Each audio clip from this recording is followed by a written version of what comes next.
Hello readers, आज हम इस बुक के द सिल्वर बॉक्स की समरी को डिस्कस करेंगे जो कि जॉन गाल्सवर्दी ने लिखा था।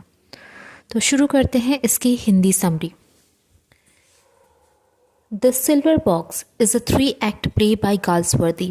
It presents how the law favors the rich at the expense of the poor. तो सिल्वर बॉक्स 3 अंकों का नाटक है जो कि गाल्सवर्दी ने लिखा था और ये 1906 में पब्लिश हुआ था। और सिल्वर बॉक्स ये प्रस्तुत करता है, ये दिखाता है कि कैसे कानून गरीबों की कीमत पर अमीरों को फेवर करता है। It displays disparity between the haves and have-nots. The have-nots are helpless before law. अब ये have-not और haves क्या है? have-nots मीन्स जिसके पास पैसे नहीं है यानी कि गरीब, और haves अमीर। तो ये क्या दिखाता है, ये जो प्ले है ये हैव और हैव नॉट्स के बीच में असमानता को दिखाता है और कैसे जो वंचित हैं, जो हैव नॉट्स हैं, वो कानून के सामने बिल्कुल असहाय हैं, बिल्कुल हेल्पलेस हैं। ये चीज़ हम द सिल्वर बॉक्स में पढ़ते हैं। Jack Barthwick and Jim Jones are guilty of theft. Jack Barthwick steals a woman sky blue reticule velvet silk purse. तो 2 कैरेक्टर्स के बारे में बताया गया है। एक कैरेक्टर का नाम है जैक बार्थविक और दूसरे कैरेक्टर का नाम है जिम जोन्स। ये दोनों ने ही चोरी की है।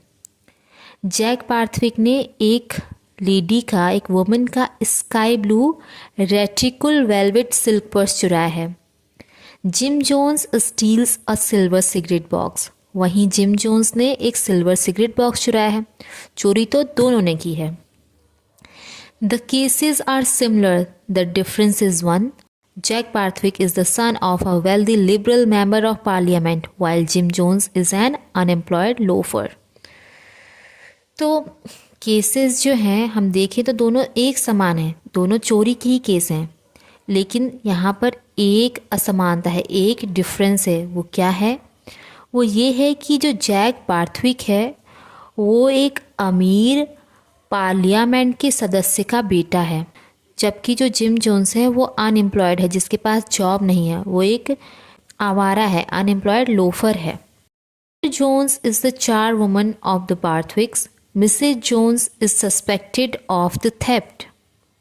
अब होता ये है कि जिम जोन्स की वाइफ मिसेज जोन्स बार्थविक के घर में नौकरानी है, वहाँ काम करती हैं। तो मिसेज जोन्स पर चोरी का शक किया जा रहा है। Marlow informs Barthwick about the missing of the cigarette box. Snow is a detective. He find the cigarette box at the house of Mrs Jones. He arrest her, but Jones himself admits that he has stolen the silver cigarette box. तो जैसा कि मैंने आपको बताया कि Mrs Jones पर चोरी का आरोप लगाया है। किस चीज़ की चोरी का? वो जो सिल्वर बॉक्स है जो खो चुका है उसका सस्पेक्ट मिसेज जोन्स पर किया जा रहा है कि मिसेज जोन्स ने चोरी की है, और ये सूचना दी है घर के दूसरे नौकर मार्लो ने मिस्टर बार्थविक को, जो कि पार्लियामेंट के मेंबर हैं, कि आपका सिगरेट बॉक्स खो गया है और मुझे ऐसा डाउट है कि मिसेज जोन्स ने ही चुराया है। अब एक डिटेक्टिव को हायर किया जाता है जिसका नाम है स्नो।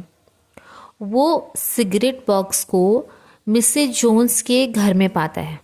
ओके, अब इन्वेस्टिगेशन हुई, उसके बाद से वो सिगरेट बॉक्स कहाँ पे मिला है? मिसेज जोन्स के घर में। तो वो सोचता है मिसेज जोन्स ने चोरी किया, उनको अरेस्ट करता है। लेकिन जो जोन्स हैं वो खुद ही एडमिट कर देते हैं कि उन्होंने ही सिल्वर सिगरेट बॉक्स को चुराया था। He attacks Snow. A policeman overpowers him. He admits that he took the silver box when he was let in by the drunken Jack. तो जो मिस्टर जिम जोन्स हैं वो स्नो पर, जो detective snow है उस पर अटैक कर देते हैं जब वो उनके घर आता है। तो एक पुलिसमैन उनको ऐसा करने से रोकता है और फाइनली जो मिस्टर जोन्स है वो एडमिट करते हैं कि उन्होंने ही वो सिल्वर बॉक्स चुराया था, जबकि वो जैक था शराब के नशे में था, उसने उसको अपने घर में आने दिया था। Roper is a Barthwick's lawyer. Jack does not want to appear at the court. Barthwick takes care that details should not get into the papers. अब एक नए कैरेक्टर की बात हो रही है, उसका नाम है रॉपर, जो कि मिस्टर बार्थविक का वकील है। तो अब हम देख सकते हैं कि मामला अब कोर्ट केस तक पहुंच गया है, चोरी का मामला। तो जो जैक है, जैक बार्थविक, वो अपने फादर से कहता है करके कि मुझे मतलब कोर्ट वोट में नहीं आना, उसे कोर्ट नहीं चाहिए। और उसके जो फादर हैं मिस्टर बार्थविक, वो पूरा ध्यान रखते हैं कि जितने भी डिटेल्स हैं, जो भी इंसिडेंट हैं इस केस से रिलेटेड, वो न्यूज़पेपर वगैरह में ना छपें, कहीं बाहर लीक ना हो, क्योंकि वो खुद पार्लियामेंट के मेंबर हैं, उनको अपनी इज्जत की बहुत चिंता है, तो वो पूरी कोशिश करते हैं। In the court, Jones says that he helped the young Mr. Bathwick in unlocking the door. He further says that he took the box out of spite. Roberts asks questions. Mr. Bathwick says that he cannot recall when he allowed Jones to let in. अब जब court में पूछताछ हो रही होती है तो mister Jones से पूछते हैं, बताओ भाई तुमने चोरी क्यों की। तो कहता है कि अब तुम घर में कैसे घुसे। तो वो बोलता है कि देखिए, मैंने तो मिस्टर यंग बार्थविक यानी कि मिस्टर जैक बार्थविक की दरवाज़ा खोलने में हेल्प की थी। जब उनसे दरवाज़ा नहीं खुल रहा था तो मैंने तो हेल्प करी थी। उसके बाद से मैं अंदर गया, उसके बाद से मैंने हाथ द्वेष में वो चोरी कर ली, वो सिल्वर बॉक्स मैंने चुरा लिया। फिर उससे जो वकील आगे क्वेश्चन पूछता रहता है इससे रिलेटेड, मिस्टर बार्थविक से पूछता है, जैक बार्थविक से, तो वो कहता है अरे मुझे तो याद ही नहीं कि मैंने कब जोन्स को अपने घर में आने दिया। मतलब वो इनकार करता है कि जैक इनकार कर देता है कि उसने जोन्स को अपने घर में आने दिया था। Jones is guilty of stealing the silver box and also of attacking the police. अब जोन्स को दोषी माना जाता है बॉक्स को चुराने के लिए, और दूसरा चीज़ कि उसने पुलिस पर अटैक भी कर दिया था। इन दो चीज़ों के लिए जोन्स को गिल्टी माना जाता है। He is given the punishment of 1 month with hard labour in prison. He shouts at Jack who also stole the purse in his drunken state। तो होता ये है कि जो जोन्स हैं उसको पूरे 1 महीने की कड़ी मेहनत के साथ जेल की सज़ा हो जाती है। तो वो गुस्से में चिल्लाता है, वो जैक पर चिल्लाता है कि इसने भी तो शराब के नशे में पर्स चुराया था। Jack did not get any punishment for the same crime. और लेकिन जैक बार्थविक को सेम क्राइम यानी कि चोरी के क्राइम के लिए कोई पनिशमेंट नहीं मिल रही है। The crime is the same. हाँ, जो क्राइम है, जो गुनाह है, वो सेम है, एक समान है। The rich one gets free while the poor one gets punishment. लेकिन जो क्या होता है, जो रिच वन है, जो जैक बार्थविक है, वो आज़ाद हो जाता है, जबकि जो गरीब है मिस्टर जोन्स, उसको सज़ा मिलती है। The play clearly reveals the undue favour. The undue favor is shown to the rich. It shows how money can change the course of justice. Hence, there are 2 laws, one for rich, one for poor, for the same crime. तो हम ये देख सकते हैं कि जो नाटक है बिल्कुल क्लियर तरीके से, स्पष्ट रूप से कैसे एक अनड्यू फेवर यानी अनुचित एहसान को रिप्रेजेंट करता है, और कैसे अमीरों को ये फेवर दिया जाता है। ये ऐसा फेवर जो देना नहीं चाहिए, ऐसा फेवर अमीरों को सिर्फ मिल रहा है।